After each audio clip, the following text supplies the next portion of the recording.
are you people giving Nnamdi Kanu a peace deal? Because I mean, up till now, I don't even know what he did, but I just know say when I put him. No, I won't say I don't know what the problem is. You say, okay, treasonable offense, it was encouraging crime, it was encouraging terrorism and all. That's where they encourage, different from Wupai. This one where they give him a peace deal. But the one where you claim say he do treasonable offense, you don't give him a peace deal. So why is the man there? What's really going on in Nigeria, bro? That terrorists are being encouraged with a peace deal? So meaning say tomorrow now Bello Truji, for all the atrocities where Bello Truji they cause. Bello Truji, as we speak now, he gets soldiers for bush. These people don't take over the north. They terrorize the full north. They'll go into different villages, pack women, go. The Northerners are suffering in the hands of these people. They don't have peace. So tomorrow now you give him a peace deal? Because I already heard that I don't send one imam go inside bush, may go follow Bello Truji talk. So in all of this, you give them a peace deal. So how about the justice for the people that their rights were stepped on? How about the people where they don't buy? How about all of this? So all these people will just go like that, no justice for them. Every nationality, every tribe in Nigeria now are coming out for one single man from this tribe. You say they are bad. You see, coming together of other nationalities in Nigeria to fight for Igbo man, whom every Nigerian, other nationalities see as a bad people. Now it shows you that the hand of the clock is twisting back, that the hand of the clock is changing, that the truth concerning Igbo man is coming out.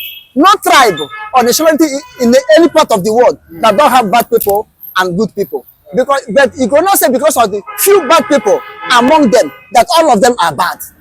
That's the problem the Igbos are having. But now you see the people have realizing that these people, what we think they are, not what they are. Therefore, they are coming out in mass. Every nationality, every tribe in Nigeria now are coming out for one single man from this tribe. You say they are bad. Now, bandits that the federal government or any government negotiate with them, they come with their arms, sophisticated arms. Police did not arrest them. CDS did not give order to go and crush them. Mr. President did not give marching order like Okoma. Yeah. They come openly, camera Fredom, the whole world to see them, full arms like Rambos. Can this happen in like the US? It cannot happen in the US. Can it happen in the US? It cannot happen in Europe. They come out as if they are in battlefield, and everybody see them, and you say you negotiate with them, you give them more money to purchase more weapon in the name of NSC for them to drop gun. Since that time, have they dropped the gun? Have they stopped terrorizing? They are not killing more people. Go to army camp, bomb army camp, do everything. But now it's an innocent man, only who speak with mouth. Even though stick, broom, he did not hold. But he called for the welfare of his people. He called to put Nigeria in order. You arrest him, kidnap him. The federal government are guilty. Not Nnamdi Kanu. They kidnap Nnamdi Kanu, break their signatory in the United Nations, break their constitution, manipulate their laws. Now you hold him and go to bandits, terrorists, addressing them. You give them tents, give them executive chair. They sit down, talk finish, and go majestically, as if they are King Nebuchadnezzar of Nigeria. They went out. Now, this have shown the lapses of Nigerian government. This have shown that what Canadian government said, that APC and PDP in Nigeria are terrorist party. This one have shown that the people that are sponsoring these bandits or terrorists in Nigeria, killing innocent Nigerians, are in the corridor of power. Because if they're not the control of power, that bandit, so-called them, that went to casino, supposed to be arrested. This thing have made government have shot themselves on their leg. Or doing openly. Openly. For allowing them to go. Government have shot herself on the leg. So, and this is what to prompt this thing to come up. The whole world, the people are crying. Well, if you can allow the people, what of this man? What have he done? Even to grant him permission to go and treat himself, you refuse. They say he funded SARS. When did he fund that SARS? Is it in Nigeria? It is talk in UK. In UK, is it the one that organize it? Okay, if he talk in UK, let them carry the case to UK. It was the UK who committed that crime. Let the UK judge him. Not Nigeria. You understand? This is why everybody is coming out now. Because they have seen that the injustice is too much. The intimidation is too much. The hatred is too much. The marginalization is too much. They have seen it. Now, this group are coming together to persuade government to do the needful. And if you see what is going on in this Nnamdi Kanu case, this now will show again that 2027 election will not be a childish play. If the whole Nigeria, as they're coming up, gather up against APC in 2027, APC will lose. Hello? If Nigerians can come out, as Showore is organizing now, they come out in mass and protest for Nnamdi Kanu. Nnamdi Kanu is released. They can come out in mass and protest and vote in 2027, and the APC will not go there. This one is not that I know how to play the game. I'm telling you honestly. This is a test run of 2027 election. How will be onto APC?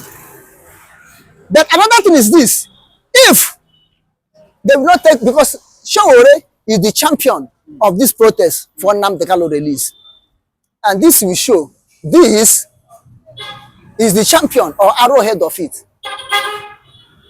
My fear is this: let them not to pick Showore and lock him up. Because if they pick Showore and lock him up, pick person like a very dark man, pick person like Ashia Yusuf, pick person like Wazirike, and start pursuing different tribes. Will the country not? Pick them one by one. Look, a man who holds gun holds the power. A man who holds the gun holds the power. And start pursuing Atiku and P2B others that have heavy political behavior that are circumventing. They take EFCC pursuing them, labeling them for financial mismanagement. I think government may succeed. That's the only way I know they can stop this thing. You understand? But it will not be a good name to the government of the day. You understand? It will not be a good name. And this is show you what is happening now to Nnamdi Kanu and Biafrans. This is show you that now Akachukwu Dinaya. Akachukwu Dinaya. God has is in it. God have arise now for his people. God have arise now for truth to reign in Nigeria. God have arise now for the masses. If they can hold Nnamdi Kanu, kidnap him, nobody talk. Even international community, nobody talk. You ain't no talk. Nnamdi Kanu registered IPO under UN. You ain't no talk. Commonwealth no talk. EU no talk. AU did not talk. All of them were silent watching Nigeria. Is it I and you they will pick and anybody come? Nnamdi Kanu, like a become international man, still languishing. So this will prove to us that God have rise up to answer the crying of the masses of Nigeria. If Nnamdi Kanu will be set free, people can have the same case and be set free. They judge them, try them, give them fair trial. If they are guilty, they set them. If they're not guilty, they set them. Nnamdi Kanu is not guilty. He's still holding him. So Akachukwu Dinaya to make sure equity and justice reign in Nigeria. To make sure that fairness in Nigeria. To make sure that the masses will have mouth to say. Before they say court is the hope of a common man. Now court is not the hope of a rich man. How much more common man? Court is no more the hope of a wealthy man in Nigeria. How much more common man? You and I that haven't seen our daily bread to eat, that we are begging to eat. So all I'm saying, let the will of God take place. And that will of God is now to release with the Biafran flag. That's the will of God. With the Biafran flag. That's the will of God. Ojugo gone to exile with the Biafran flag and return without the Biafran flag. And now they can enter detention with the Biafran flag. And by God's grace, you come out with the Biafran flag. You come out with the Biafran flag. Okay, but with all you said now, do you not think, just like I said, dependency, I think they are beginning to panic because they are starting to warn or fall towards initiation of this protest. They say what? They say why we show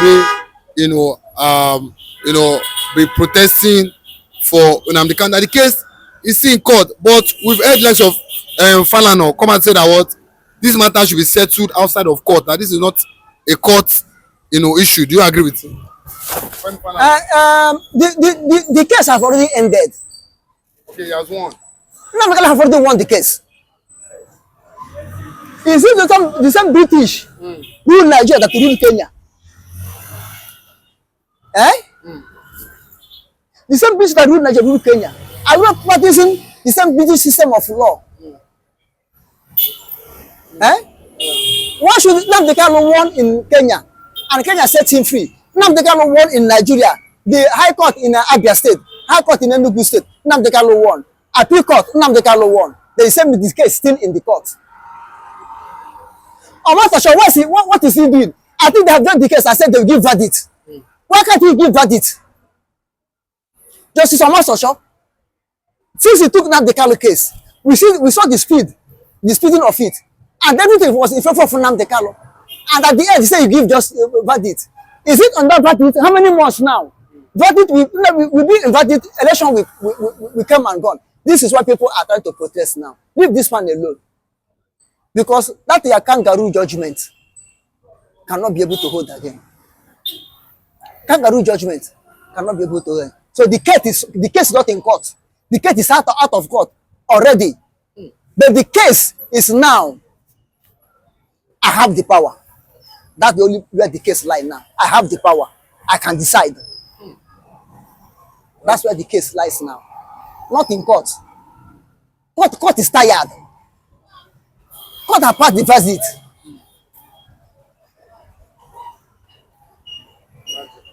So, but you not think Nnamdi lawyers, you not think they made a mistake by not?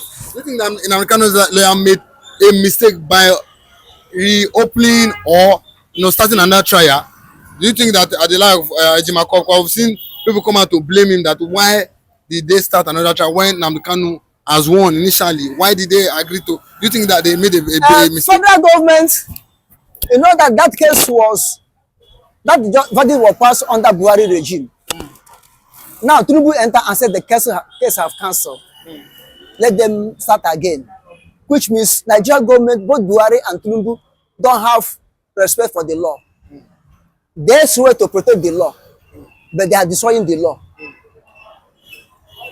That's the only problem. And with hope, Ejimakor and the co, with hope that the buyer will still win the case. They agree. After Binta Nyako have left, then Justice Omasosho took over. And we see all his effort. First time, SANS have come out to, I think 6 SANS come out to stand for Nnamdi. And we saw their effort. They did well. But now, the power relies in the executive. I have the power. I can stop anything. I can delay anything. I can do this. I can do that. But remember that you can do. Nobody's above God. Nobody's above God. God will have the supreme power to decide on anybody issue. You will be doing, I hold Nnamdi. I can decide I'm this, I'm that. I hold the power, I will do this. Then God will decide on you. You know what I'm saying? God can decide on you. One thing or the thing happen. He left that office unexpected. That judgment seat, he left it unexpected. You will not die. Not even be painful of pain, but you will be frustrated. You will leave. Now, I have that former Attorney General of Nigeria, Malami, is now an athlete. When he was in power, holding Nnamdi Kanu, kidnapping Nnamdi Kanu, the deep benefits will leave power. Now, the anybody hear his voice again, they have gone silent. No condition is permanent. No condition is permanent. That's what I want. The people that are intoxicated with power, not only in the government, anywhere you are, don't be intoxicated with power. If you are intoxicated with power, the day the power will boom around, you will hate to have power. You will hate to have power. Thank you, our fans. Wherever you are, may God bless every one of you in Jesus' name. Folks, with Professor Wole Soyinka, we asked him what he thought about today's agitation for a separate state called Biafra. Here's how he responded. I wrote an article, I remember at the time, during the war, and I said, Biafra cannot be defeated. People misunderstood what I was saying. I'm saying that once an idea has taken hold, you cannot destroy that idea. You may destroy the people, the carriers of that idea on the battlefield. Yes, this is known. But ultimately, it's not the end of the story. Otherwise, the Scots would not have gone recently through a process of trying to detach themselves from Great Britain, old as that democracy is. And yet that was taking place in the United Kingdom. So let's not take this position of don't even talk it. Under my watch, this will never happen. Don't say things like that. Go into that environment and ask, what is it that we can do to make you content, to make you happy, to make you feel part of this entity. There is no need. These are the advantages of staying. Listen to some other Biafrans and ask them why they want to stay. This is what we are ready to push as the overall governance authority in this area. But don't go around saying the sovereignty of this nation is indivisible, is non-negotiable. All that kind of language, for me, it only makes matter. I won't give you a gist. In 1967, the Nigerian Civil War was barely 3 months old, right? Nigerian soldiers advanced into Asaba, and the people of Asaba came out en masse to welcome them. They all wore white, carried green leaves, shouting, "One Nigeria, one Nigeria." But you see, days prior, the Biafran army led by Joseph Achuzia had blown up the Onitsha Bridge, which meant the Nigerian soldiers not go fit easily advance into Onitsha. This pissed off the soldiers in Asaba, and without authorization from the federal government in Lagos, they separated the men and the boys from the women. These people who are dressed up in white to receive them and welcome them, shouting "One Nigeria," and they slaughtered all of them. One of the people killed in that exercise was the late Sidney Asiodu, who had represented Nigeria in the 1964 Tokyo Olympics. Alas, Sidney could not run for his life. He died there. This battalion of soldiers were led by Colonel Moritala Mohammed. On October 8th of 1967, the few men who had not gone for that parade were rounded up.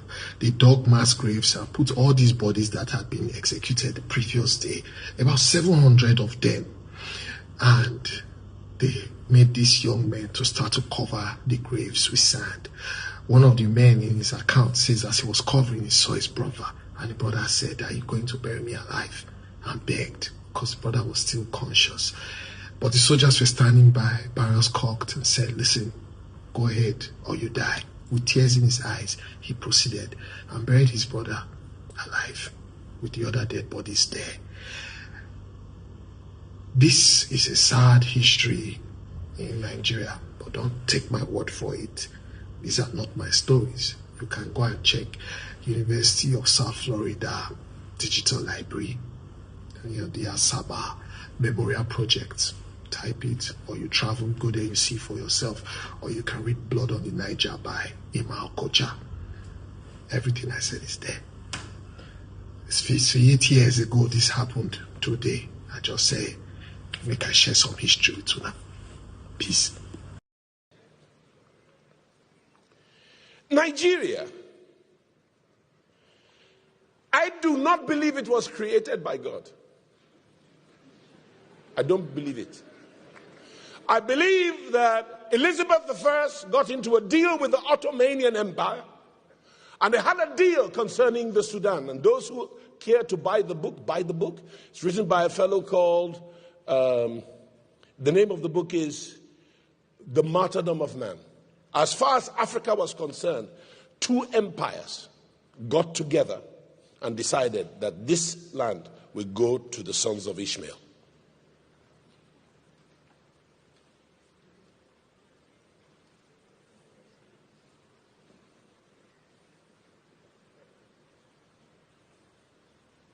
It is self-evident. But let's not go there. This is not a political forum. This is a church. And the church has responsibilities to get right what man got wrong. She's the light of the world and the salt of the earth. That's important. I have no problem with people of any faith being in charge, but they must adhere to the constitution of we the people. And when a constitution purports to be of we the people and it is not, it's some soldiers who wrote it, you have to question why we obey that constitution. Nigeria cannot be a solid nation that is properly grounded going towards her destiny. We started to go, but the Bible says, Psalm 11 verse 3, if the foundation is corrupted, if it is destroyed, what can the righteous do? To build a sustainable building, you have to build a solid foundation. You do a soil test, you do your engineering statics, and you determine what will carry this building and make it last for a long time. There's a difference between any Jankara Jati road and the road that they built that takes you to the Lagos airport. That's a proper road. Why they build roads and resurface them wrongly, I don't know. Somebody suggested to me that it's that kind of road because they want the same contract next year. That means that somebody sitting down somewhere making decisions has no sense of equity and justice. Do you understand? I hope you get me. I'm riding. Are you ready to ride or die? Are you getting ready to ride all the way? Let's go. And we have two civilizations in this country. There was a colonial conquest coming from the Maghreb, the Sahel, and it was interrupted by another colonial conquest of the British. And the British are not, let me say it another way, Awolowo, Tafawa Balewa, Amadu Bello, and Azikiwe. They are not the founding fathers of Nigeria, in my opinion. The founding fathers of Nigeria are some men from Whitehall and a fellow called Tob Goldman. His girlfriend, she named the country. And also Lugard. This nation was created for the business of the British purse. So they wouldn't have to bear the bill for the not as prosperous and unwealthy part of the country.